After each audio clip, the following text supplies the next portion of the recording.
Good morning and welcome to Talking Point here on WESN, your content capital. My name is Keaton Shaw. This morning there is, well, as per usual, a lot to get into here in Trinidad and Tobago. We always cannot cover every single topic, but two topics which we think are most important, and we're very glad that our commentator is with us this morning so we may get a better understanding of it.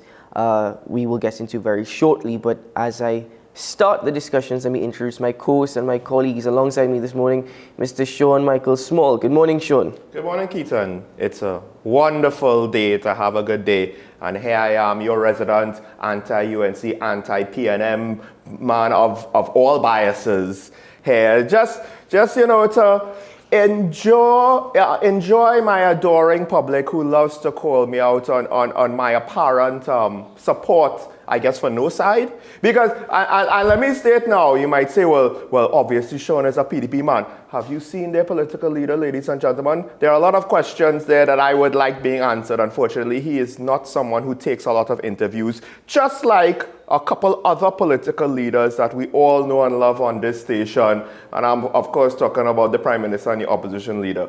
And I mean, there's a lot we could say about that. But before, we don't want to spend too much time on that. I was just about to say, why don't you sip on your Nescafe?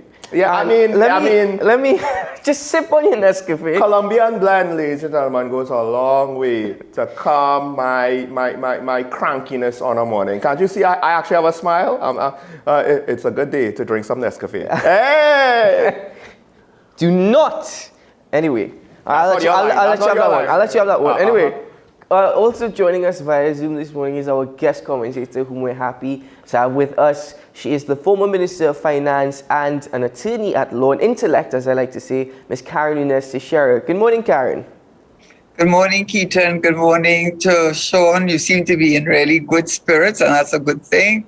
And it is a good day to have a good day, because we certainly need that in Trinidad and Tobago. And good morning to your viewers as usual. Well, Karen, thank you for joining us once more. And I know there's a lot to get into, and I don't want to spend too much time on this, but I think it's necessary. The response that Sean and I have received from various outlets in relation to our coverage of what you can see is an unfortunate and nasty spat between one leader in the political arena and another, whom I also consider a leader in the political arena. Well, it's been very unfortunate, and we've been even called out in terms of practicing partisan politics, where we are biased against one side. Were you called out? For one side. Were you called out? I was called out. Were you called out? Interestingly enough, that is what I was pointing out yesterday, that I was not directly pointed out, but at the same time I was targeted. Nevertheless, I just like to reiterate and re-emphasize that here on Talking Point, if you've watched this show, you realize that by no means whatsoever are we partisan. We've had non-partisan political commentary, and that's what it's been. And the unfortunate thing is, as I said, in this position, you will always face some level of criticism when you criticize one side. But that's the thing. Here on the program, we've criticized both sides, and not unnecessarily. We've always been constructive in our criticism. Now, I will admit, as a television host and a journalist, that we did fall short in not necessarily playing the Camille Robinson-Regis video and not the entire Kamla Pasabi-Sase video. So let me admit that one time. However, I'd also like to admit that you have to give it to Dr. Kirk Mayu. He came on the show and he stood for what he believed in. Whether or not it was upon instructions or whether or not that's what he genuinely believed in, the mere fact is he stood for it. So we can't argue with that. However, I make no apologies for the overall stance. You see, Trinidad and Tobago, we're a rainbow nation, as we so like to tout conveniently. But we are a rainbow nation. We're a multicultural, multi-ethnic society. And at the end of the day, there's absolutely no room for any racial prejudice or corrosion of that whatsoever. And in my opinion, Camille Robinson-Regis was absolutely wrong if that was her intention. However, I believe that the opposition leader, as well as being a former prime minister, had the opportunity to directly address the racial tensions and the racial issues here in Trinidad and Tobago. But instead, she chose to go on a completely different path. And one can make the argument she stooped lower than Camille Robinson Regis. But there's no time for that. My entire thing about it is, ladies and gentlemen, we are all sisters and brothers. And at the end of it all, I firmly believe that whilst Talking Point has always practiced non-partisan commentary, we are not pro-UNC, nor are we pro-PNM. Neither are we anti-UNC or anti-PNM. For that matter of an argument, we are just for good governance and we are anti-racism. And ladies and gentlemen, when you look at all political leaders, or any leader for a matter of fact, the ability for a leader to admit that they are wrong and to find a way in order to compensate for that or to resolve any issues from their wrongdoing is absolutely necessary. Leaders are not guided by any sort of agenda or their egos. That should not be the case. At the end of it all, they are focused on the people and they are focused on getting the job done. And I did not necessarily see that. And I'm truly sorry for the response in terms of the bickering, the back and forth, the pointing of the fingers and the blame game. But as I said, in this beautiful nation of ours, there's absolutely no room for that level of hate. I thought it necessary to address that this morning, Sean. All right, I'm going to try and be brief and say everything in point form. Number one, when I call out Keith Rowley for falling for Kamala's bait, I don't bother playing a clip and spending too much time talking about Kamala and criticizing Kamala. I focus on Keith Rowley. So in this case, the focus was on Kamala because she was a more prominent person. Her situation got more circulation and more attention. So it was more important because it had a bigger effect. As well as the fact that I don't think that she mentioned the slave trade in good faith.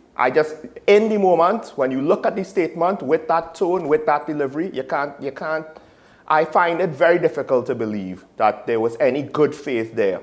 Now, I'll just say this. With regards to the two political leaders, I think the parties operate very differently. And that's why you're going to see a bit of a difference. I think the UNC has a lot of central control that is focused on Kamala. So she's going to bear the brunt of the criticism at the end of the day. You always say, well, I have to consult the leader, I have to consult the leader, I have to consult the leader. Maybe they don't actually really consult the leader, and that's just what they're telling us on the outside, right? To keep a veneer that she is in total control. But that's what it seems like. Meanwhile, in the PNM, I have, and we're going to get into this later with the more heavy topics of the day, I have a lot of questions with regards to control of the party. I don't think Keith Rowley has the same level of central control. And I think you're seeing the bad parts for the UNC, you're seeing it when Kamala has to face a lot of criticism because the focus is on her. The bad parts for the PNM is when it seems as though various ministries and ministers have their own agenda and it spills out. The knowledge of it or the evidence of it spills out a little bit into the public sphere, like when the Minister of Works and Public Utilities are pointing fingers who's responsible for the... That's a minor example. Or when a certain minister decides to do his own messaging almost, it seems, right? As we might get into, in my opinion, with the Minister of Finance, Karen, I was talking about it yesterday with regards to his messaging. You have an issue with his messaging as well. Mm-hmm. So the two parties, of course, because of that, they will face different types of criticism. For me, with the PNM, I have a lot of questions with a lot of people in cabinet. And the thing is, you hear with communication, you have to, with the UNC, it's I have to speak to the leader. With the PNM, it always seems as though cabinet has to come to the consensus. And there's a lot of people in our cabinet that have a lot of questions, including one who is currently under investigation right now, which we have been talking about for the last couple of weeks. But I guess, nobody cares to remember that. So, sorry, Karen, I'll let you butt in. Just that it's not bias to call out both sides. Just don't expect every show to be 50-50. That's just not practical. Right? Mm-hmm. But if over the course of the show, we're more or less 50-50, and we call it as we see it, and it's probably not going to, in fact, we call out the PNM probably more than UNC because PNM is in government and there's more things to call them out for. Right? And I see Karen shaking her head, so I will give her the floor. No, what you said there is correct. That is why you have to, but they're the ones creating policies, they're the ones in charge. So obviously, the persons in charge are the ones that you are because they have the power. I just wanted to make, it's not really amusing, but you realize if Fuad Khan put forward a recommendation that he and Kamala share power. political power. She be the voice of in the parliament, and he be the voice elsewhere. So you never know. They're getting more and more decentralized. I don't know. I don't know how that will work. I don't know how that will No. work. But I'm just mentioning Yeah, it. yeah, I yeah, just yeah, don't yeah. know. I don't know where they're going, because when he was asked, did he consult the leader? He said no, he hadn't. So there we go. But just only my one little comment, and I will say no more, because I think the issue is a very divisive one, and we could come up with a lot of opinions on it. Kamala said what she said. I think she may feel or may have felt that she was reflecting the views of others. She may have spoken out in anger. I feel a lot of it was anger, and therefore trying to get below the belt. But what she did indirectly is point out that there is a difference between indentureship and slavery, because many people want to argue that slavery and indentureship are one and the same, and they're not. And if you had any question about it, is, I don't know, unwittingly, I think, let us know that you are allowed to keep your name.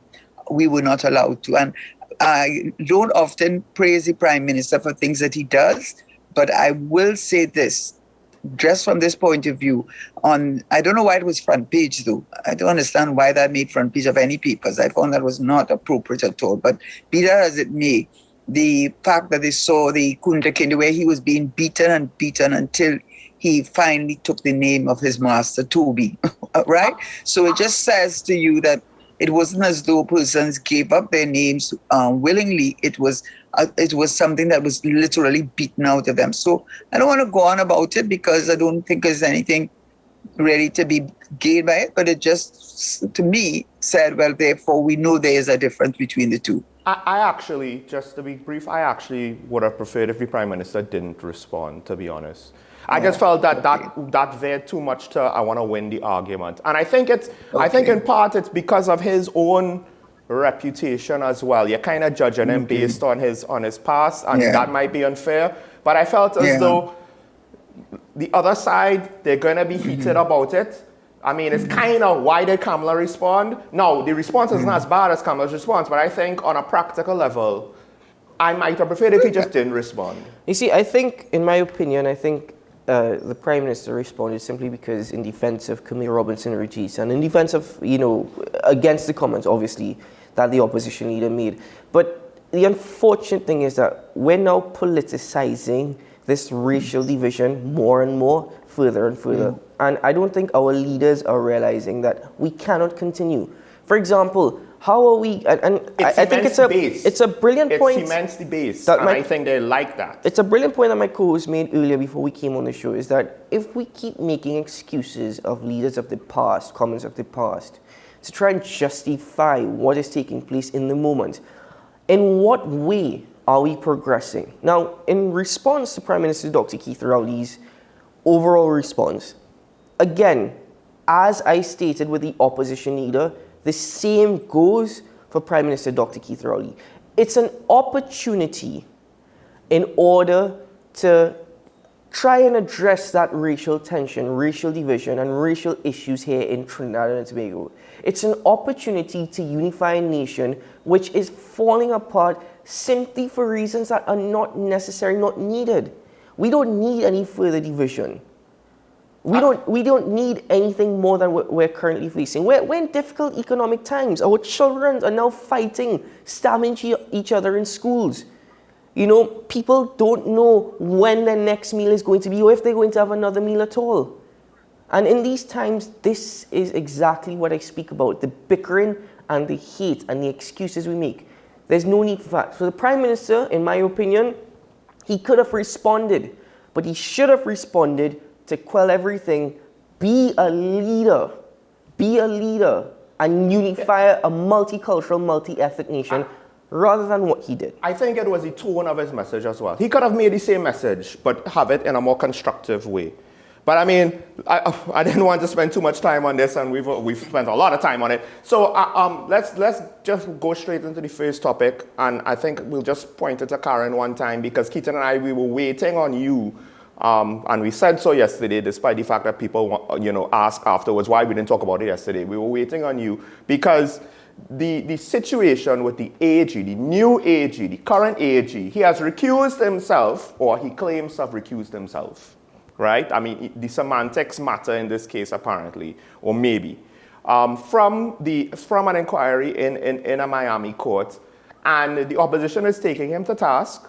And I guess the thing is, we don't know necessarily if what he did was correct or not with regards to his conflict of interest in the case, because he was a part of the other side for the case earlier on in his career. So, Karen, you have taught just about everybody in government law, and you have sat on cabinet. So I don't know if I know you weren't necessarily the AG, but if you could maybe unpack this for us and give us a starting point, because I'm not afraid to admit this is a little bit outside of what I know.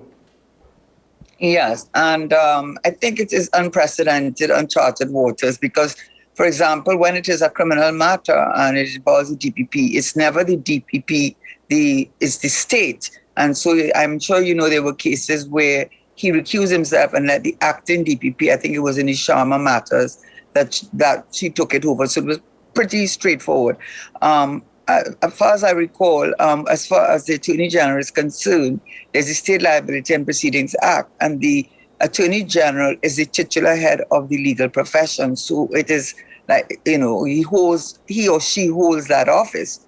But the question clearly is that having acted and having downplayed, it seemed, based on my readings in the newspapers and what the court had to say, that is the Miami court, in the civil proceedings that was being brought by the government, he has found himself definitely in a conflict of interest situation, because one of the persons against whom the state is bringing the civil proceedings, when he was not Attorney General, something that he probably didn't anticipate himself, he represented one of them. But they were all together, the three of them, in a sort of a way, Whiteout, Ferguson, and Galbraith, even though he's not a party to the proceedings, he also put in an affidavit. So what they're basically saying, he is downplaying his role in the criminal proceedings, that he was a senior counsel, at least at some point in time, because it went from 2003 to 2008, that he sat in meetings, that he represented, and they brought newspaper, obviously, to the court to show that he played a very a role, prominent. And not just a prominent role. He wasn't just a note keeper, as he would want one to think.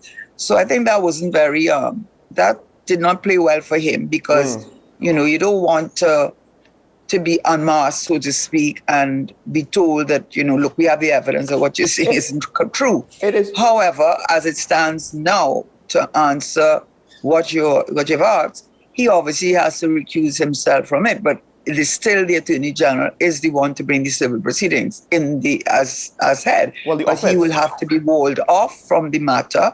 All measures taken, they call like a Chinese wall. A lot of in England, especially in a matter like this, where it's not only that have you acted for this person before, but you've acted in this person in similar proceedings in which the evidence is very similar evidence. So I think they're going to have to give the matter over, take all the precautions for him not to be participating in any form at all in the matter.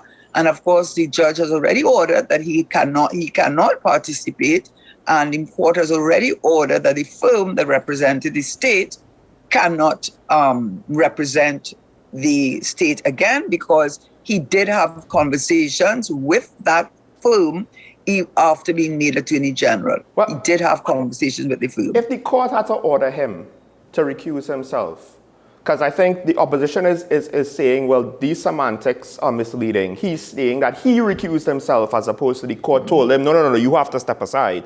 Does that matter? Yes, it goes to his credibility, and it goes to his transparency. It very much goes to that. And it is clear that he did, from what I read, that he was wanting to downplay his role and wanted to give the impression that he could continue, because he was junior, he was a note taker, and his part in it was very minimal. And that the firm, I can't pronounce the name of the firm. Sikor firm, yeah. Right, that he still continued and even though he said he's letting them know his position, that is the firm, he still continued to have discussions with them even after they made Attorney General. So answer your question, the bottom line, the fact that the court had to make the order and that he himself did not make that decision and tried to downplay his role did not sit well with him as a new Attorney General and did not sit well with his good reputation, which I think he generally has. And so the ball now is in his court. I don't know if he's going to remain silent, as they have after the AG with the head of the CPC, after say he given them instructions to give an opinion. You never heard another word about it. Okay, Yeah, well, so I don't know if you'll hear anything about it. But the ball is now in his court, and it did not look well. It did not reflect well on him. That is for sure. An interesting line, giving instructions to give an opinion, but in the legal practice, I can understand that. I think one thing that we should also note is that the court actually didn't order him to recuse himself. They disqualified him. And that is important to note. Yes, that's a very good point. And one of the things, that's even worse, Karen, that in your opinion, from the legal perspective, because it would be wrong of us to simply lay judgment as a jury here, but in the little bit of information that we are aware of and what we do know of, could you make an argument that by him downplaying his role, by him simply referring to himself as a junior lawyer or a simple note-taker, that there is evidence of perjury? Well, I wouldn't want to go so far as say, well, maybe understating his role would have been perhaps that, but what it really goes to, we're dealing with the issue of our Attorney General, who holds a dual role. He's advisor to the government, but he's also a protector of the people's interest. And we've gone through that duality of role before, which is why in many cases the Attorney General is neither an MP because you want to keep him out of the political fray. And this is a good example of why we should go the way that England has gone and make sure that he's not a member of cabinet. So he's not going to be prejudiced subconsciously or otherwise in his point of view, and have information that probably if he were representing independently, he would not be privy to, or biased he would not have. And you made a very good point there, Keaton. He was disqualified. And it's really shameful, actually, that the court had to go that far with him. And at the end of the day, I wouldn't go so far as to say perjury. I'm not going to go that far because, as you said, he has not responded, but the order of the court and what has been reported is sufficient for us to lose a lot of confidence in the Attorney General, which he has an opportunity to try to restore. But again, it's with all of the ministers, and this is a continuing story, unfortunately. I seem to have a problem with the Attorney General's office and whoever is in there, because now the previous Attorney General, all the recusals, now we have not just a recusal, a disqualification. And to me, Karen, don't you think it would be fair to say that the government and Mr. Moore, senior counsel, when he was offered the position, when the government said, we want you to be Attorney General, don't you think that the two sides should have realized it's obvious that this case is going to come up and we need to be better prepared to deal with it than to try to downplay your past role, as well as the fact that I think what both of you are alluding to is by him trying to downplay his past role, how is that acting in good faith? And if I may just, for the sake of the people, add to what you're saying, I think the opposition leader, she actually raised a good point in questioning before he was appointed and sworn in as Attorney General whether or not the Prime Minister was made aware of his representing of the former Finance Minister, the defendants in the case. I hope so. But Karen, I mean, could he not have been made aware? I thought it's obvious. Well, a lot of times things are not that obvious. So you have to give them the benefit of the doubt in that regard. On January, I make that statement genuinely, but I'm sure you remember the issue with the Chief Justice and the appointment of the Chief Magistrate to Judiciary, when he said that she did not tell him about the number of matters that she still were heard before her. And of course, that created a big brouhaha, and we know what went on. But what I do think should have happened, and that should have happened. Reggie Amor is a senior counsel, and he does do a lot of matters for the state. He's well known for doing a lot of matters for the state, and therefore that alone, when he took on board and he came on board, he should have given a list, or he should have been requested, or he should himself, because he's a member of the legal profession, and there's a code of ethics that provides how you should conduct yourself as a member of the profession. He himself should have said, look, these are the matters in which I have represented defendants in this matter. Now I am on the other side, so I'm letting you know in advance, so let us see how we would deal with it. So that it had to come out in the court. And I'm sorry this sounds so disillusioned or so cynical, but I wonder if we would have found out all of this if it was a Trinidad court. Isn't that? I mean, I know that's terrible to say, but in Miami, they don't have that control. Actually, Karen, but I'm sorry to say that. I don't think that's necessarily a terrible thing to say. I think it points to the reality of our judicial system in Trinidad and Tobago. Because, I have two questions in relation to this. The first one is the legal association, the law association of Trinidad and Tobago, whether or not, now that we've had the previous Attorney General having to make so many recusals, we've had this Attorney General now with this matter coming up. And as you said, it hurts his credibility, but he does have an opportunity to try and rectify it. But whether or not the Law Association needs to make some sort of intervention in terms of ensuring that their oversight, they bring these things to light, or they take note of these things, so that we try and prevent such matters from happening. When I mean prevent such matters from happening, I don't necessarily mean prevent it from coming to the public eye. I just meant being proactive instead of reactive.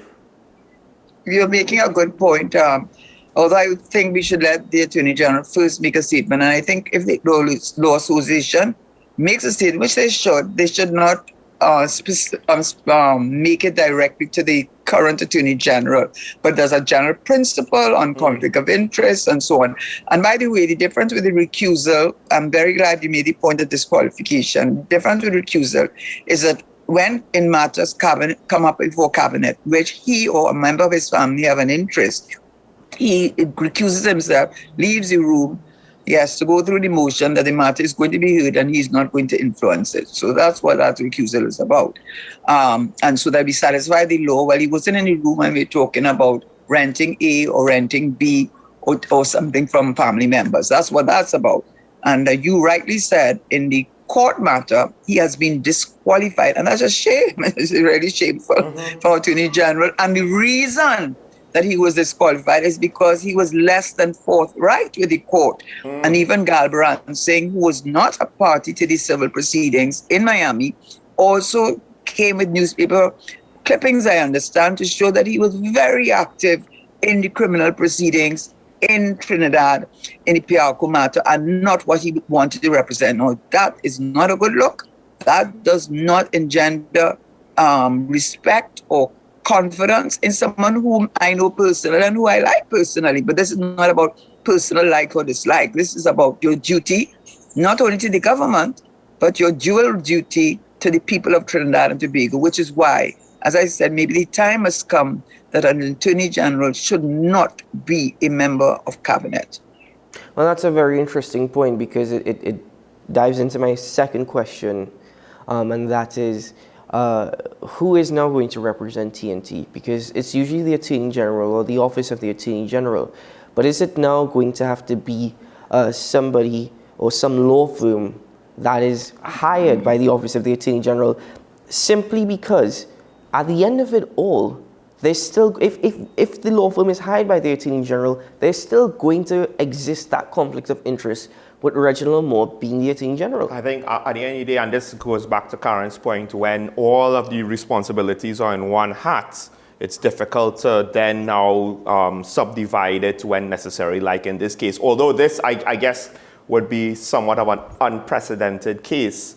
So if it was more separate, then you could have still had a legal office that's part of the state that you would be more confident that the AG was separate from, that maybe could have taken up in his stead, as opposed to now we have to figure out, could his office do it without him? Then who has oversight of it? Because he's the Minister of Legal Affairs, not just the AG. Who has oversight of this process now? Because technically speaking, an elected official is supposed to have oversight. That's the whole point of cabinet and the executive.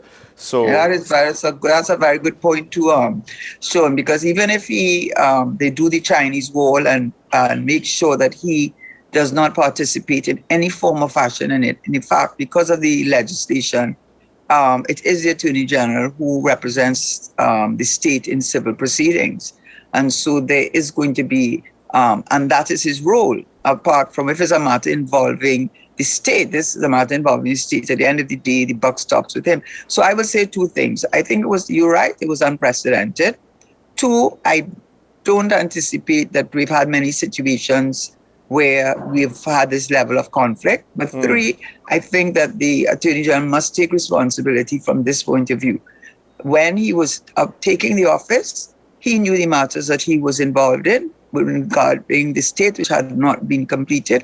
And he had a duty, I don't know if he did it, but certainly he had a duty to list it and for them, the government, to sit down and say, can we still appoint him? And if we can still appoint him, what are the circumstances? And then to be more transparent with the country, to let us know that this Attorney General has done a lot of matters for the state. Some of them are ongoing. And these are the steps that we have intend to take or we are taking in order. And that was not done. So at the end of the day, it's not a good look. Let's see what he has to say. And the Law Association should have something to say about this, because it is really does not reflect well on the office of the Attorney General and this constitutional responsibility. I think the former AG might be tapped to be the acting AG, which again, that is another. But let's take a break. Well, as my co-host and colleague said, today is a good day to share in a Nescafe. So we're gonna go get our cup of coffee, and when we return, yes, I know, cheesy line, but when we return, we'll continue the conversations this morning. Stay tuned to Talking Point here on WESN, the content capital.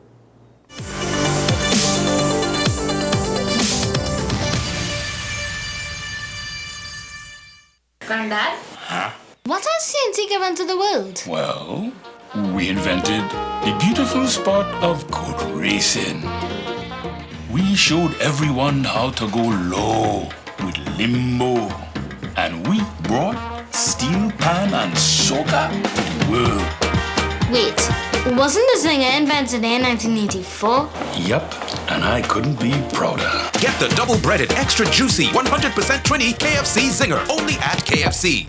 Did you know that 1 in 4 children has an undetected eye problem? Their vision can change dramatically every year, from the blackboard to digital screens. 80% of learning starts with what our eyes perceive. Keep your child's future in focus at Ferreira Optical. Get complete eyewear for kids starting at only $695. Come into Ferreira Optical today. Conditions apply. In these COVID times, things are a little different. You may have some skepticism when it comes to going to the hospital or going into the doctor because of crowds or because of so many people being present. We are now in the world of telemedicine. Telemedicine is the innovation of using technology to treat patients at a distance. Zakia is here today. She's going to show us a little bit of what she does as part of her at-home exercise routine. What's up, Doc? Tuesdays and Thursdays here on WESN, Content Capital. Burning questions, urgent topics. Welcome back to One on One, the show where we tackle the most current and pertinent subjects that are affecting all citizens, where we ask the hard questions and have in-depth conversations. What separates One on One from other talk shows is that the conversation stems from a younger perspective on topics that affect the fabric of our society. One on One, Wednesdays at 10 a.m. on WESN, Content Capital.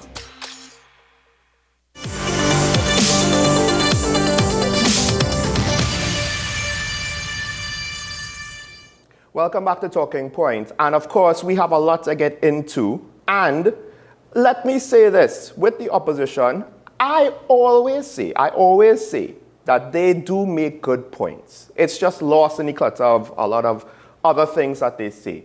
And at the Monday Night Forum, we did not get a chance to get into this yesterday. It was actually my intention to point out the juxtaposition, but that's besides the point. MP Rudal Munilal, he made a couple of important points, so he raised a couple of important issues. Not all that I necessarily agree with completely, but this one I do think bears a discussion, a serious discussion over. Let's take a look at the clip from last Monday. And the final matter, of course, is our OAS matter. The Prime Minister come to Parliament. He take the standing order and they throw the book away, as Saddam tell you. They throw the book away. They vote to give him as much time as he want. He could have been talking all now, from Friday. And time to talk rubbish. He come with a next email gate kind of cock and bull story that the OAS contract, when we were in office, somebody fly to South Africa, went to a secret hotel, take a car in the night with an unknown number and drive through the desert in a road without street light and go on and make a deal. That's the email gate rubbish again, Rowley. And this cock and bull story come with it says corruption. That's what you want to say. Huh? Brothers and sisters, the OAS matter is the simplest matter to understand. Simple. In 2016, out of hate and malice, they did not pay OAS for works done. 161 million.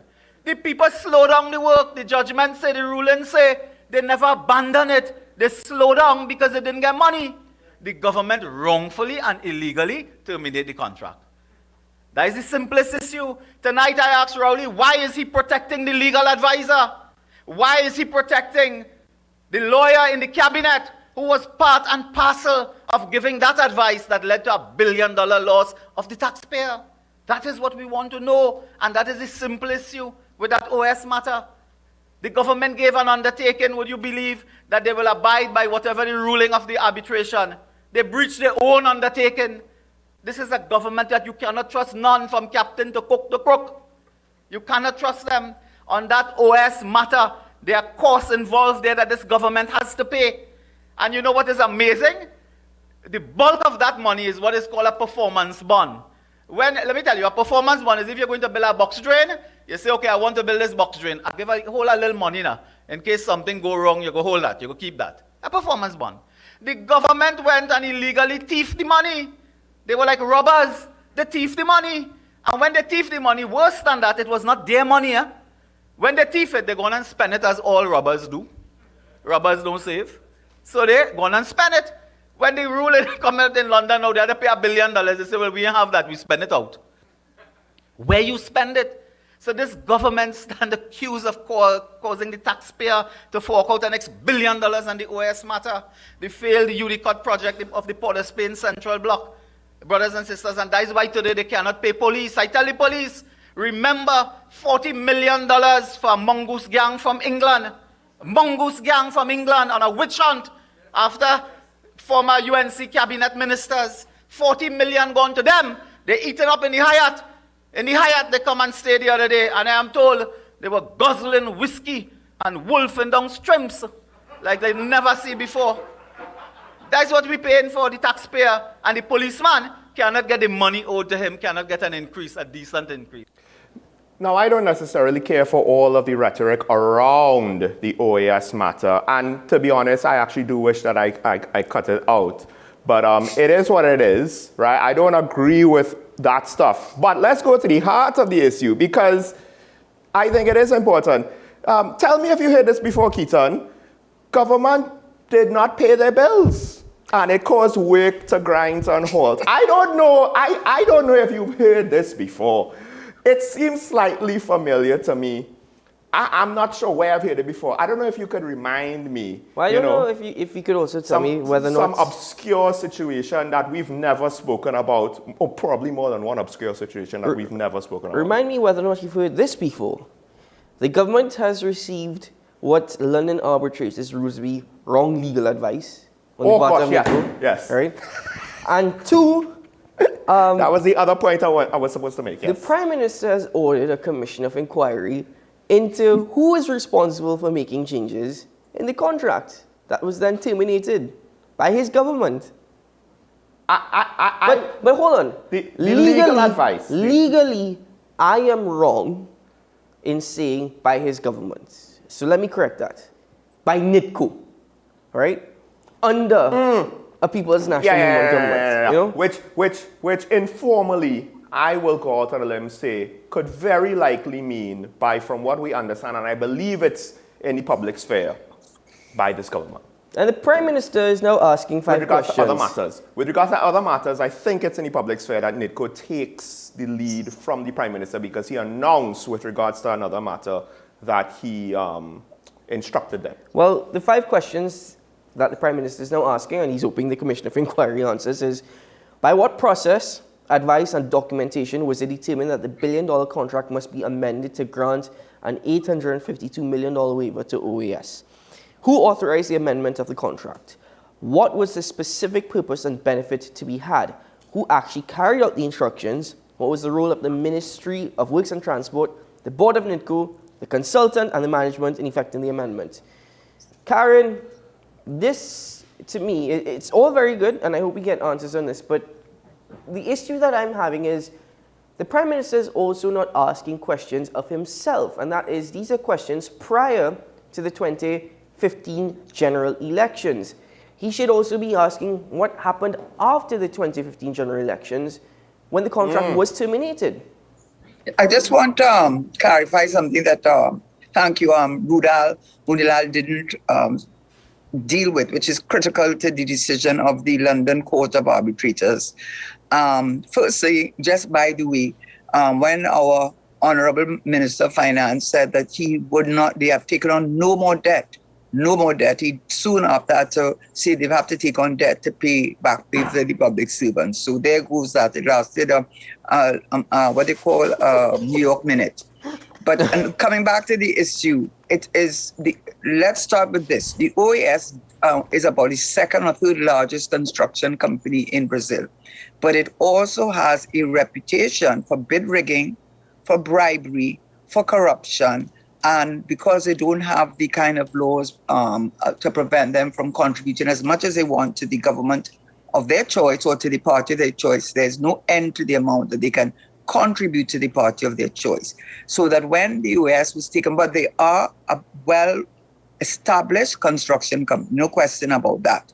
So in 2011, that was when the then government took them on board and appointed them the contract for the San Fernando to Point Fortin highway. But soon after that government lost the election, soon after that, then this government, in its first iteration, brought the contract and used it as the basis that the OAS had abandoned the job, And in fact, OAS was able to respond. And we didn't abandon. You owe us a whole set of money. You're holding a $136 million US bond. And we have certificates which have not been paid. We have machinery that's sitting on there. And the reason why we have suspended work, we have not abandoned work, we are just waiting on you to pay us the money so that we can go ahead with the contract. So that was the first thing that the London arbitrator said, that there was no abandonment, it was a suspension, and understandably so, given the lack of payment by the government of the monies owing to the OAS contractors. That's number one. When that didn't work, they then decided, well, let's go with, this is the contribution which is what the Prime Minister is talking about. This clause 15E, which says that a contract could be terminated on the grounds of insolvency, bankruptcy, and it goes on and it says, so in other words, they're saying, oh, well, the first one didn't work, the abandonment wasn't work. They actually have to say, so nothing is to stop us from coming with something new. And the new thing is this section. And that clause was taken out of the contract 3 days before the general election. However, the London court, there were three judges, 2 of them are senior QCs, all unanimously agreed that OAS was not insolvent, was not bankrupt. It had been judicially reorganized with judicial restructuring.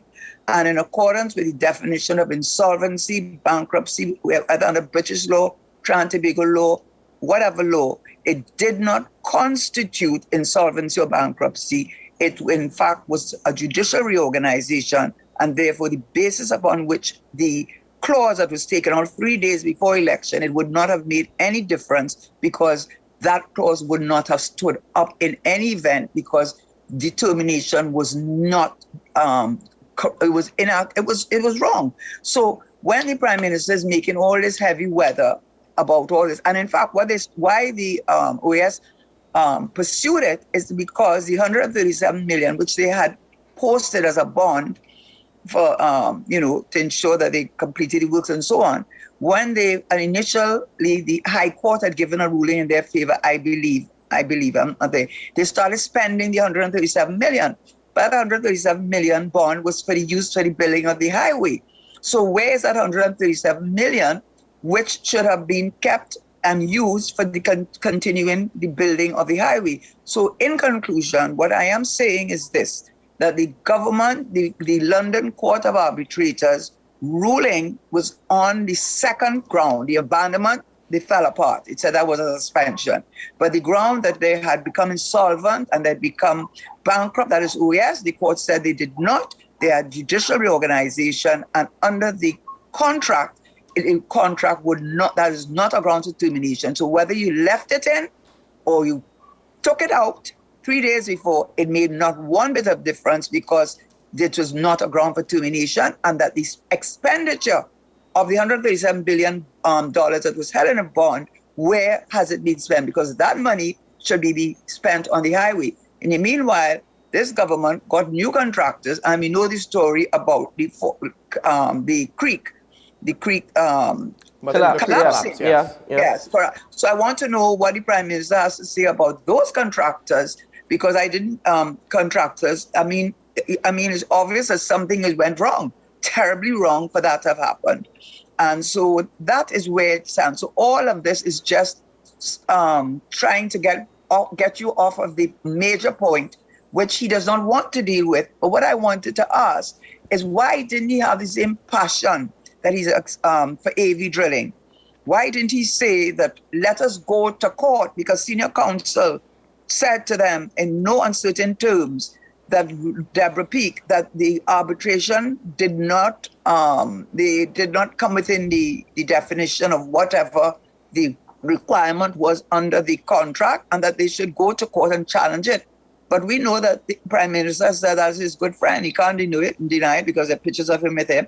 He's also had to admit that he the AV drilling contributed to his campaign, and that he appointed Mr. Bash's daughter as a senator. She left after a while.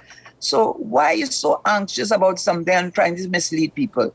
I have not seen let me just say in conclusion, I have not seen the 200 and something page tribunal order, but I have read it and read the excerpts, and they said it's a judicial reorganization, is not insolvency or bankruptcy, and therefore the grounds for termination were ill-conceived, and therefore the government now has to pay back OAS how much? Nearly 1 billion TT, which I think part of it represents the bond that they went ahead and spent, I believe.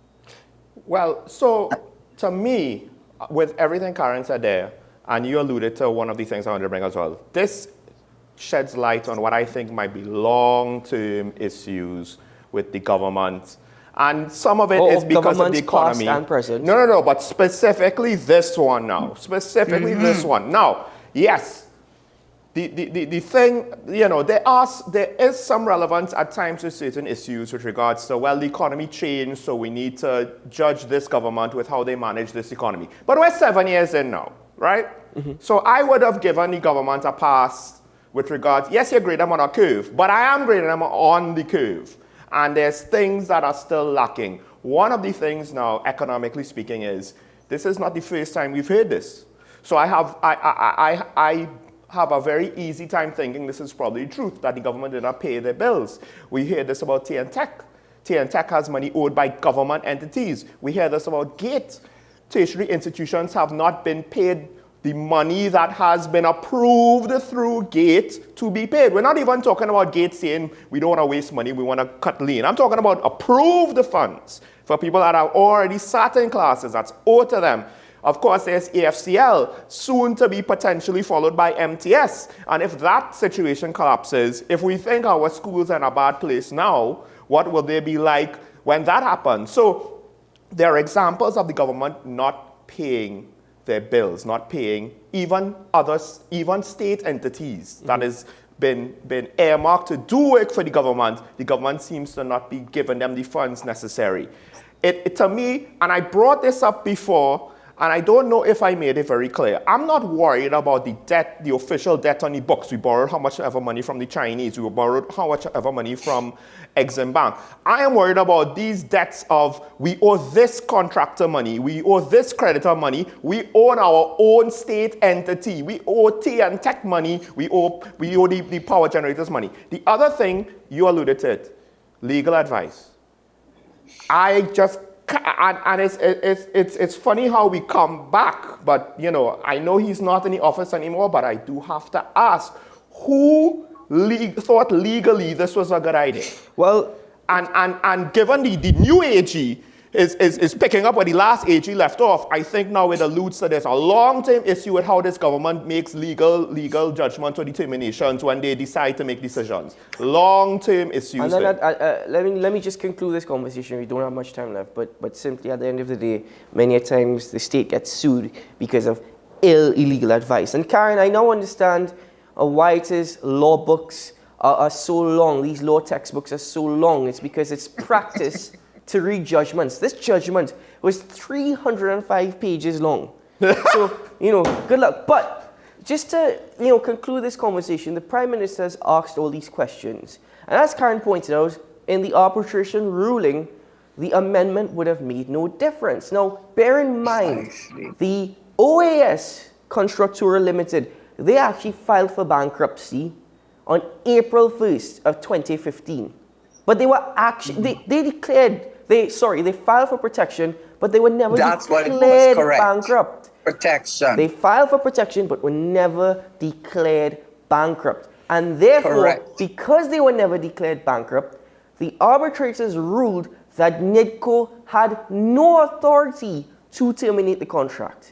And it's called judicial, at the end of it was called judicial restructuring. Yes. And judicial restructuring gives you the opportunity to pay off some debts, pay this one, so you're not bankrupt. And they knew that. And that is why, regardless of whether that clause is there, and that is why the Prime Minister is not being truthful. Right. Yes, whether or not it is there or not, that would not make a difference. But even so, the amendment was inserted because they filed for protection.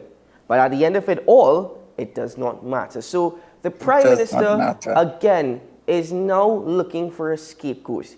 He is asking questions prior to the 2015 general elections, but he is not asking questions after the 2015 general elections. So I hope the remit of this commission of inquiry that he has ordered also expands to beyond the 2015 general election. Because ladies and gentlemen... He did, Keaton, he appointed Gregory Delzin and Vento. Yes. In 2019 yes. to look into the road, and up to now they have not done a thing. So yes, he does, but it's just he doesn't do anything about it. That's all. Ladies and gentlemen, once more, you're being fooled by a Prime Minister who is not being truthful with you, and that is why programs like these need to shed light on this. So, as we break for news, is your cup full? No. But I think hopefully during the break I might be able to get a refill if. Definitely. Well, folks, we're going to break for news on the hour. We're going to have a sip of coffee from Nescafe. And when we return, we open up the phone lines this morning. Stay tuned.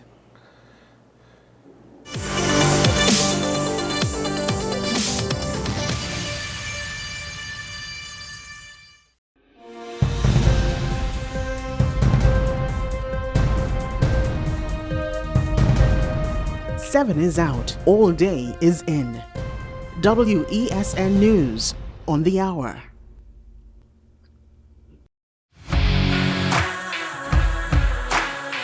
Every day, we communicate through stories. Stories of ourselves, our challenges, our goals, our experiences, and our aspirations.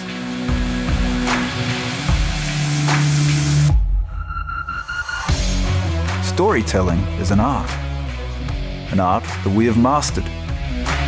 WESN Film Studios comprises a collaborative team of experts with extensive industry experience locally, regionally, and internationally.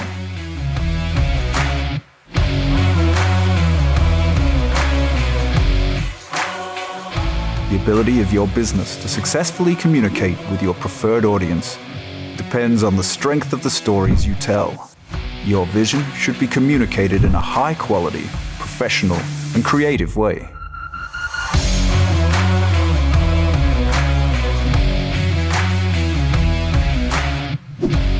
From concept to post-production, advertising to film, multi-camera productions, live events, streaming, and virtual conferencing, we are WESN Film Studio.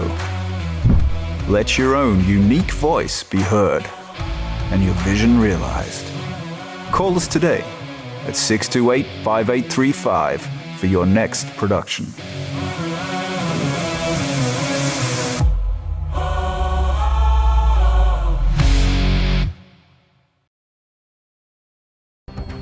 The issue, the continued rise in the price of flour and its impact on the cost of living in Trinidad and Tobago. How should we go about it? I want to ask you, what has been revealed to you about the state of vulnerability in the country because of this exercise and because of what we're going through? Is the government losing the war on the vaccine front? The discussion should revolve around the common good for the greatest number of people in Trinidad and Tobago. How do we inculcate a sense of respect and regard for people who may not be of your own political ilk or persuasion? The communities are now being used by political opportunists. So when the tables are turned, it's the same way. Okay, this has been 10 Questions. I'm Andy Johnson, and we'll see you next time. Let your voice be heard. Call Madam Fix It on WESN, the only place that effectively helps you with your woes. Having problems getting onto government agencies, water woes, NIS and pension problems, potholes, and much, much more. Call me, Madam Fix It, every Monday, Wednesday, and Friday, right here on WESN. Let me fix it for you. Don't keep yourself handcuffed. We continue to receive calls from members of the viewing public whose cable provider is Flow and cannot receive WESN. We advise that you unfortunately reside on the original Flow platform. If you wish to receive WESN's high-quality programming, you must contact Flow to be upgraded to the new Flow Evo platform. Call Flow now and demand your upgrade. A reminder from WESN. We urge you to protect yourself and others from the spread of COVID-19. Stay safe by taking some simple precautions. Clean your hands often. Use soap and water or an alcohol-based hand rub. Maintain a safe distance from anyone who is coughing or sneezing. Wear a mask. Don't touch your eyes, nose or mouth. Cover your nose and mouth with your bent elbow or a tissue when you cough or sneeze. Stay at home. If you have a fever, cough and difficulty breathing, seek medical attention. Following the above can help us all to help each other.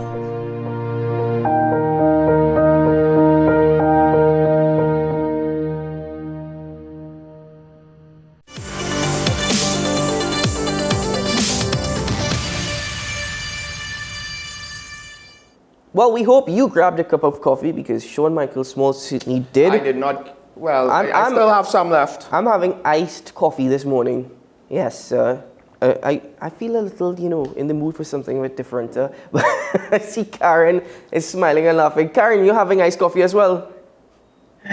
No, I'm not having iced coffee, but I can understand why, because it does give you that wake-up call. Oh, yes. My parents, every morning, they started their day with their coffee. Yeah, yeah. Don't talk to Sean until he's had And his it was coffee. Nescafe. Hey, And it I was normally Nescafe. do the show before I have my cup of coffee. Eh? Anyway, Maybe that's why I'm not as grumpy this morning. We have a caller with Wait, us. so- wait. Before the caller, we have a question. I was now going to say it actually, but go ahead. Right, so we have a question. We're putting up the phone lines. We want to know, based on the last thing that we talked about before the break, we want to ask to our viewers, do you think a commission of inquiry, yes, we mean this with a straight face, do you think a commission of inquiry will provide answers with regards to the OAS contract? And yes, I understand, because I've already ragged on the commission of inquiry for Paria this week, I believe. No, but at the very least. we want your opinion. So, but we want your opinion. You know, if you're not sure about my opinion, if you can't tell, I think I'm making it very obvious. But anyway, 623-9376. The number is on your screen. Call on the line from Tobago. Good morning, caller. Hello, good morning. Good morning, gentlemen. Morning. Good morning, sir. Yes, morning. We got cut off with you yesterday. And to my favorite commentator there, Karen. Hi, good morning. I wanted to finish my comment from yesterday. So, Sean, I'm sorry, I'm not going to engage that question you just asked. Okay, sure. The comment I wanted to make was regarding the Kamala Camille debacle that presents an opportunity for us in this nation to raise that conversation up from the gutter to a deeper level that we need to have. Mm-hmm. First, the conversation needs to be had amongst Africans. So it's not a conversation that Kamala really has a place in. Kamala became like a rock. And because we did not have that conversation, the rocks cried out. But it is now up to us to engage in that conversation as to the vestiges of the enslavement of our ancestors that we are still holding on to. We're still holding on to that pain. And as you saw, the Prime Minister placed that depiction from Roots about how our name was literally whipped out of our consciousness. The ESC, Emancipation Support Committee, has made the statement that we were in fact deculturized out of our name, religion, culture. So it is established and known that we were deculturized. The question is, at what point did we reculturize? And if we have not reculturized, it stands to reason that we're still deculturized. So Kamala's statement was really to that deculturization that we're still in. So it wasn't a wrong statement. Mm-hmm. She just was not the one to make it. But now that she has made it, Africans need to have that conversation. The national conversation that we need to have coming out of that now is, why do we still have our capital called Port of Spain? Are we still Spain's port? And why do we still have all these villages and cities named after those enslavers? Why in Tobago do we still have one of our most beautiful places called Fort King George? Every time we say their name, we're pouring libation to their energies, to their spirits. You understand? So this is the major conversation that the nation needs to have. We need to do a major rebranding of our symbols, of the names that we've called our places, cities and villages and streets.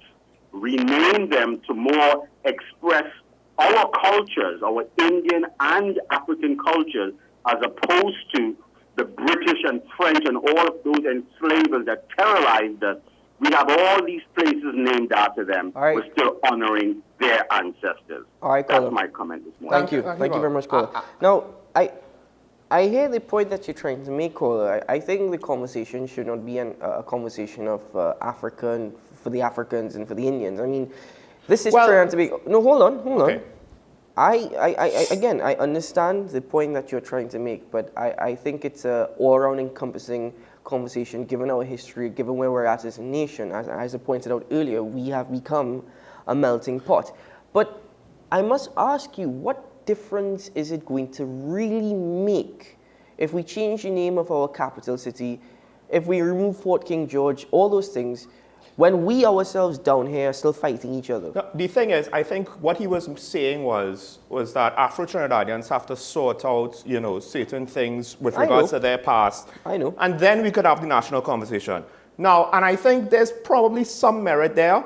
The risk, and I think this is what Keaton you're alluding to, is let's not try to isolate completely 100% each racial demographic, and then we could extend that to religious demographic and so forth. If we really want to come together in the end, we can't necessarily have it too isolated and to try to enforce silos. The renaming, I'm not too keen on because there is something with regards to history, and yes, it's not necessarily the best of legacies, but it is what we have. But as I said, I don't think renaming a capital city or these forts will make a difference if we amongst ourselves are fighting. It's not going to change much, but we have a caller on the line with us from Pitti Valley. Good morning, caller. Morning, caller. Good morning, Sean and Keaton. I cannot This is believe the original welcome back. You were missed. Good morning, caller. I would just like to point out, caller, I now have an anti-UNC bias. So I have both biases. I'm collecting all of the biases. Good morning. I must admit, I had stopped watching the program because of, obviously, me and Keaton had a point of opinion. And, I was hurt, as a original caller, my opinion and comments, and Keaton, to make a long story short, with the bias, and I thought other callers call in and make their opinion, and he said nothing. And to be fair to Keaton, in reflection now, in his defense, I did call out a caller one time from Diego Martin of being biased. So if you give, you'll have to take in defense of Keaton. So sir, I salute water you. under the bridge. Yeah. That passed. Having said that, why I called, because I had stopped watching the program. My brother, who did love to hear me debate on the program, I introduced him to the program. Apparently, he was listening yesterday and heard my name. The original, and, and then I switched on to see what they're talking about, Pitti Valley. I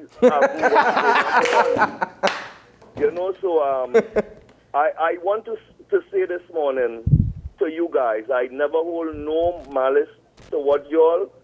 I always wish y'all well and everything in y'all do. But what I want to say this morning about the letter that I saw yesterday, to Sean and you and Keaton, your job is a very difficult job sitting there.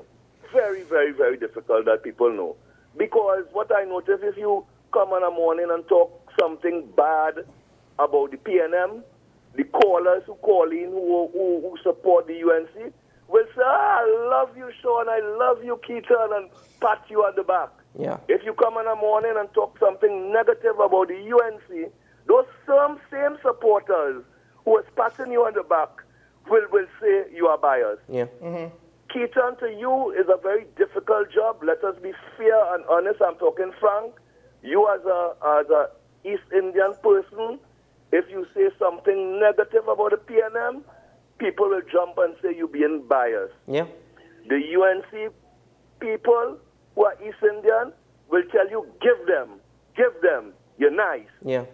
So it's a very, very difficult job. I want to tell you this morning to advise, to my opinion, you stick to your guns, be fair, and if you say something, be in a position to back up what you say, and don't have no fear or ill will to any callers, because all callers, all calling with some political bias. Yeah. All. Yeah. I want to shout out to one gentleman in the past when I used to be listening regular. A nice old chap from Diego Martin. Yes. He don't like no conflict at all, it look like. Yeah. He make his point, he's fair, he doesn't like to be in no sort of conflict and everything. I want to say good morning to him. Yeah. And having said that, I really missed the program as my brother called me and I tuned in last night. I want to wish you all the best. I have no ill will to you all and no bad feeling. Me and Keaton has our little stuff that I've under the bridge. That's all I have to say this morning. Thank you, caller. Mr. Pitti Valley, I have to jump in. I simply have to say, sir, I salute you, I bow to you, and I applaud you, because I mentioned earlier in the program, it takes a leader. A leader must not be guided by their egos or by any agenda. If they can recognize a mistake, they will work hard to correct it. Sir, you're right from the perspective that I too have made mistakes, and I want to thank you for calling in and being a champion. not only to Talking Point, but to the people of Trinidad and Tobago. For you to come on this program, say what you just said, wish us all the best, and I hope to hear from you again. Sir, it warms my heart, and I hope more and more people take a learning lesson out of this. I would also thank like to thank your brother, because I actually thought that Mr. Pittivali would not have heard the program, and I felt it was a shame. Because I do remember the last time, Mr. Pittivali, you called us, you did say that you hold no ill will and you didn't want to necessarily leave on bad terms or stop calling on bad terms. And I appreciate that then, and I appreciate you calling now. And I hope that those who maybe looked at us with bias yesterday, Mr. Pittivali, he did that at one point in time. He's come to say that he understands now. I hope you could see or have the revelation he's had. Because at the end of the day, we are equal opportunity critics. That's what I'm going to say. We're going to criticize everybody. I have family members who don't like how I criticize certain politicians. That is the best line shown. Equal opportunity critics. But that is why I refer to him as my brother from Pittivali, because we do have disagreements, but we never, ever hold any sort of hatred or malice towards each other. Yes, that's key. Caller on the line with us from Marval. Good morning, caller. Hi, good morning, fellas. Good morning, Karen. Good morning, sir. Morning. With regards to your first caller from Tobago, I believe myself and Karen would be in an awkward position, because what we should do before we change the name Port of Spain and everything else, everybody that has a tiny, weeny bit of African in them should change their names, their surnames, and change everybody's name first. Then change the capital city. What nonsense this man talking? I don't want to say it's nonsense. I think it's a discussion we should at least have. Thank you, caller. Thank you, caller. I do think we should at least have the discussion. Just because you have the discussion doesn't mean you push it through. You have the discussion and you could say, well, okay, we considered it and maybe we're not going to do it. I think that the caller from Tobago expressed his opinion. Not everybody will agree with his opinion, and there will be some who will agree. And I think the caller from Marval also expressed his opinion. And my position is simply, as I said, I don't think it's going to make much of a difference. You continue this, Sean, you continue this name calling, you continue this conflict, you continue this bickering, this hate, this division. Changing the capital city's name not going to make any difference. Can I just say one thing on that? Yeah. Just one thing. I think doing that is to erase your history, and to keep the names is not to revere them, but to remember from whence you came. Now, if you're going to have a statue that is that you're going to erect as a form of adulation, as a form of regard and respect, there I see a difference. But when it comes to the names that we have inherited, that is who we are. We can't wipe out who we are. And we must remember from whence we came and understand our history. So I don't agree that those names should be changed. What I would say is, if there are statues which have been erected in honor of persons who visited a lot of suffering on our people, that is a different story. It's not equivalent, but just want to point out the example. America fought against England for their independence. They did not change the name New York, for example. Well, based off of York in England. Well, so it's not equivalent. It's not equivalent. But caller from Tobago, we respect your opinion, just to let you know. We have a caller in line with us from Port of Spain, if I'm not mistaken. Good morning, caller. Good morning to you, Sean and Keaton. Good morning. Then good morning to you, Mrs. Karen Teixeira Dunez. Guys, I've been really trying to get through to this program all week, because I realize that we've been speaking to the heart of our challenges as a republic. When I listen to the leader of the opposition, and I'm revisiting it because I have been trying to speak to it, and I want to talk about it. Mm-hmm. When I listen to the leader of the opposition and her remarks about Camille and his name, she may want it to go away, but I don't think this country should allow it to go away. Neither should this country allow the many wrongs that have been said on the PNM's platform to go away. Mm-hmm. And I think you all have a responsibility to ferret out those wrongs on the PNM side and match it squarely with what has been said. The very, very wrong that Mrs. Prasad Bisesa has said, and continues she not only said it, she isn't backing away, but she's underscoring it based on her most recent revelation. And that tells me that this lady is saying to us, I am not fit to govern a multiracial society. Yeah. I think Camille Robinson Regis herself has much to account for. And you all must recognize what stands between the wrongs of these people and the population are we, the members of the media.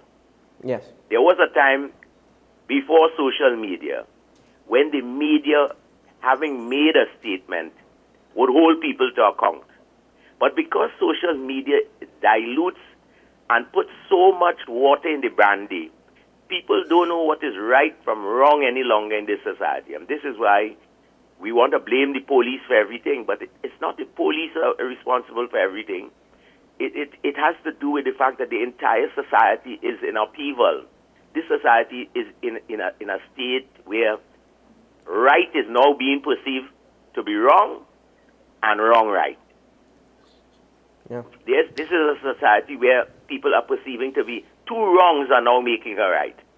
And so we've got, as media people, to stand firm. And I want to commend you all, because you reminded me very much of myself when I was perhaps your age, which is a long time ago. And when we stood our ground, no matter what, we would take a position on the basis of the evidence and defend it. And so I really want to congratulate both of you for holding firm. And this is a topic, don't let it go. Don't let it go. We've got to keep it in their eyesight and in their mind share all the way to the next general election. People must remember what they are getting into. This is perhaps the best honeymoon Trinidad and Tobago will have, because we are the other couple in the honeymoon. It is not them alone this time. We are going to be there to be the eyes, the ears, the minds for the voiceless and the mindless. And I thank you so much. And Ms. Teixeira Nunes, as always, though I don't see you when I'm talking, I am happy that you're here with us from time to time. Thank you. I'm always happy to be here. Thank you, caller from Port of Spain. Thank you, Port of Spain.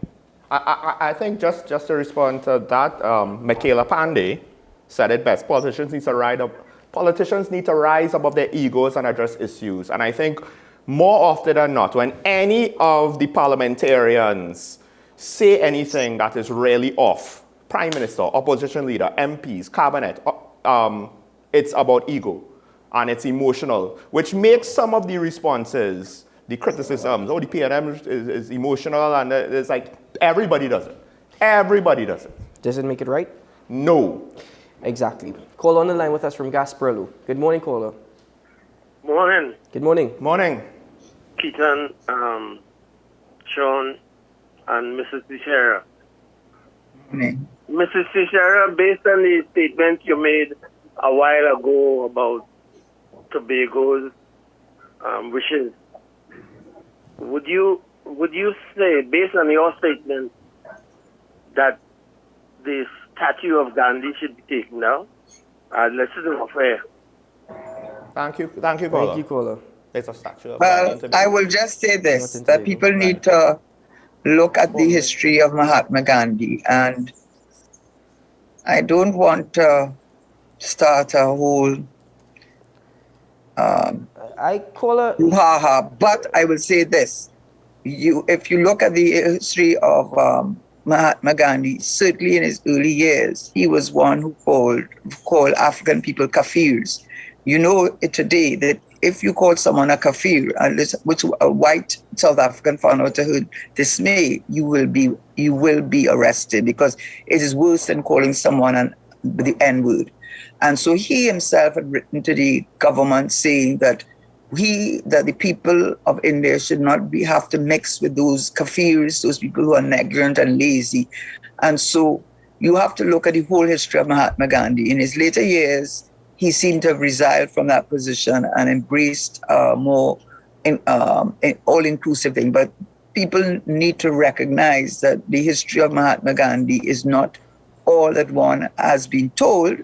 And in fact, it's quite disturbing to me when I started reading about it. So to answer your question, he did try to and appear to, with Malcolm, MLK, Martin Luther King, tried to improve his image, but he definitely had very racist views against people of African descent. Caller, I don't want to... And that is a fact. I don't want to harp on too much about your question, specifically focusing on Mahatma Gandhi, because I don't want to get into that particular conversation. But if you are making an argument based off of history, ensure that you know all of history and not just the parts of history that you want to know and celebrate. I will just say, I kind of don't understand why we have statues of foreign people. Like, because the colonial ones, there's an argument it should come down, we're not a colony anymore, and they're not from us. And I understand, yes, foreign heroes are important, but why do we have, like, if a tourist comes down, I'm sure they're going to ask, why is there a statue of Mahatma Gandhi here? It's not like he lived here. Final caller on the line with us from San Fernando. Good morning, caller. Good morning, gentlemen. Hey, we haven't heard from you in a while. Good morning, sir. Morning. Yeah, well, it depends on how my day is planned. We know it could be. Well, to answer the question, with the Commission of Inquiry into OAS. Yes, we forgot that question. I don't think that will serve any useful purpose. I think enough facts are out there for us to draw opinion. I mean, after an arbitration ruling, you want a Commission of Inquiry? That don't make sense. We are in the same corner, Keaton. Yeah. And that, to answer that, well, let me make a comment. A lot of people of African descent have done just what that caller has said in the one from Tobago. Look, my kids. All my kids have Moorish names. All of them. If you hear the names, they may not sound African, but a lot of people did that consciously. They may not have changed their last name, but their children's first names, they have given their children first names to identify with their history at some point. Yeah. My wife did that. But if you hear my kids' names, you would not think that because people did the research and the names are there. So you don't have to change your last name to be conscious and to have done something about it, and it has been done a lot over through Trinidad and Tobago. A lot of people don't recognize it. Thank you, gentlemen. Thank you very much. I think that's a very good point. You do not need to change your name in order to be conscious of it. I think that's a very good point, caller. I guess different people will view it differently, and it should be up to the individual with regards to what to do with their name and how they want to identify themselves. Do they want to stay tied to their past? Because it's not just the slave master's name. It's also your fathers, grandfathers, great-grandfathers, they had that name as well. So to some extent, it's not so simple for everybody to move on. Because I would just like to take a page out of David Lee's book. You try growing up in Trinidad and Tobago, going to school with the last name Small. It's not always fun, right? And I'll also say this, I'll give a subtle hint. I don't know of any white/Chinese Smalls in Trinidad and Tobago. I'll just leave that one there. Those who could figure it out, who figure out where I'm coming from. But with that said, I think ultimately speaking, with regards to the debate on names, it's up to the individual. It's up to the individual. And just be note, we don't have an African culture or an Indian culture per se, that like predominantly and heavy and tribal and all of those traditional things. We have some of it, but really and truly we have a more modern Western culture, Caribbean culture, right? But a more modern Western culture. So maybe we should also be true to that. Are we going to give up all of our Western conveniences and stop watching Western media and stop doing certain Western practices as well? I don't think so. Anyway, forgive me, I got distracted when you said growing up with this, like Small going to high school in Trinidad. I could just imagine the amount of. I don't like. Anyway, I just wanted to. Yep. Anyway, folks, this has been. Sorry. Yep. Anyway, folks, this has been Talking Mr. Lee, I think you had it bad. No.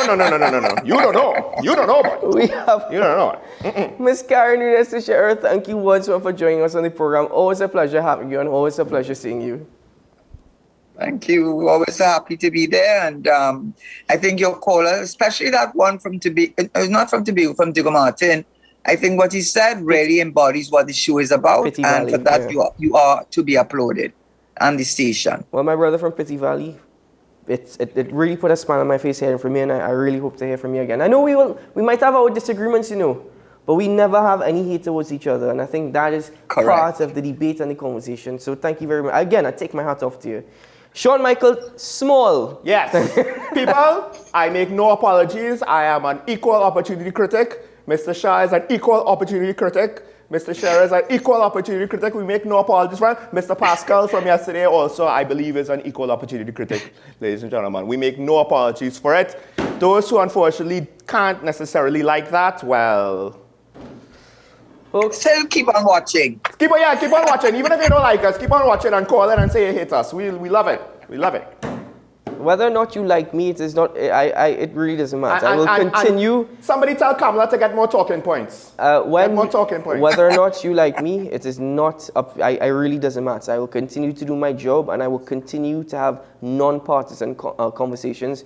Always strive for good governance, and always anti-racist. Today is a good day to have a good day. Trinidad and Tobago, we will see you again tomorrow morning. Bye-bye.